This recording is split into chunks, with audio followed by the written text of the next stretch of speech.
গতকাল দেখলাম বিভিন্ন সোশ্যাল মিডিয়ার মাধ্যমে, বিভিন্ন নিউজ, ইউটিউব চ্যানেল, ফেসবুকের মাধ্যমে দেখতে পেলাম যে বাংলাদেশে বন্যা, যে পানির যে ধারাবাহিকতা, এটা ক্রমান্বয়ে শুধু বাড়তেই আছে।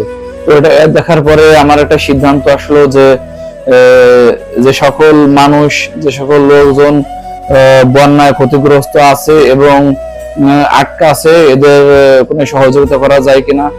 এটা আমি সরাসরি আমি নিজে থাকবো সেখানে, এরকম একটা প্ল্যান করলাম গতকাল রাত্রে।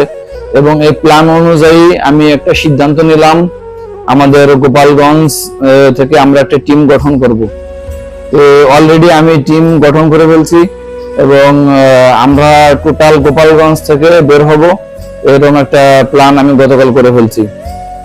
আমরা গোপালগঞ্জবাসী, এটা হচ্ছে আমাদের গ্রুপের নাম।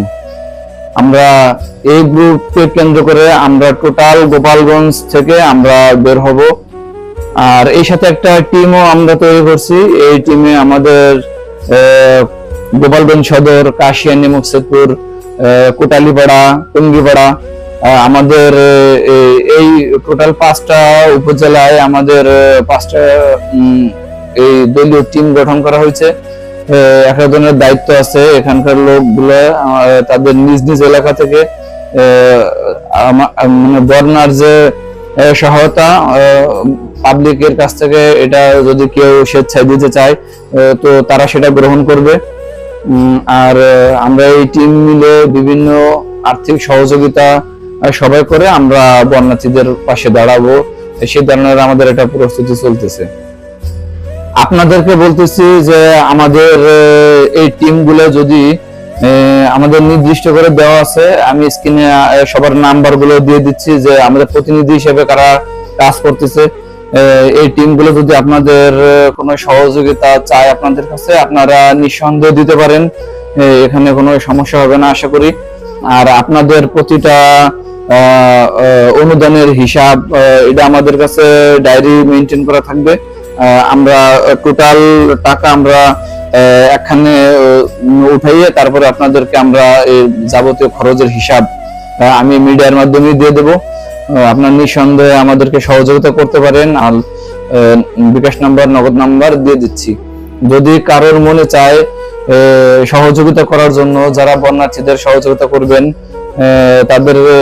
তারা আমাদেরকে আমাদের মাধ্যমে করতে পারেন, কারণ আমরা সেখানে সরাসরি ইনভলভ হব।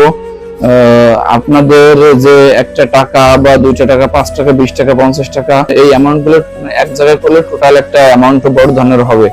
সেক্ষেত্রে আমরা বন্যার্থীদের পাশে খুব ভালোভাবে, শক্তভাবে দাঁড়াইতে পারবো। আপনাদের একটু সহযোগিতা আমাদের এখন খুব প্রয়োজন। এখানে কাউকে জোর করা হচ্ছে না, কাউকে মানে বলা হচ্ছে না আপনাকে এটা দিতেই হবে বা আপনি দিবেনই।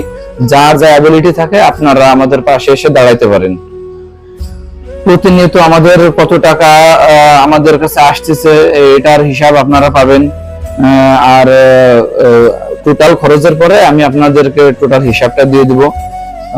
এটাই হচ্ছে আমাদের একটা প্ল্যান, যে আমরা যদি কিছু অসহায় মানুষদের পাশে দাঁড়াইতে পারি, এটা হচ্ছে আমাদের মনের থেকে একটা ভালো লাগা কাজ করলো। তাই এই ধরনের প্ল্যানটা আমরা গতকাল রাতে ক্রিয়েট করলাম। এখানে কোনো রাজনৈতিক দলকে কেন্দ্র করে আমরা বন্যার্থীদের পাশে দাঁড়াচ্ছি না। আমরা হচ্ছে সবাই সম্মিলিতভাবে অ্যাজ এ বাংলাদেশি লোকজন, আমরা সবাই আমরা ভাই ভাই। এই জন্য আমরা সবাই মিলেমিশে সম্মিলিতভাবে চেষ্টা করে অসহায় মানুষদের পাশে, বন্যা কবলিত মানুষদের পাশে দাঁড়ানোর জন্য চেষ্টা করছি। আমরা যাচ্ছি গোপালগঞ্জের সুনাম রক্ষার্থে, আমরা কাজ করে যাচ্ছি। আপনারা এই গোপালগঞ্জের সুনাম রক্ষার্থে আমাদেরকে সহযোগিতা করুন এবং আমাদের সাথেই থাকুন, আমাদের পাশেই থাকুন।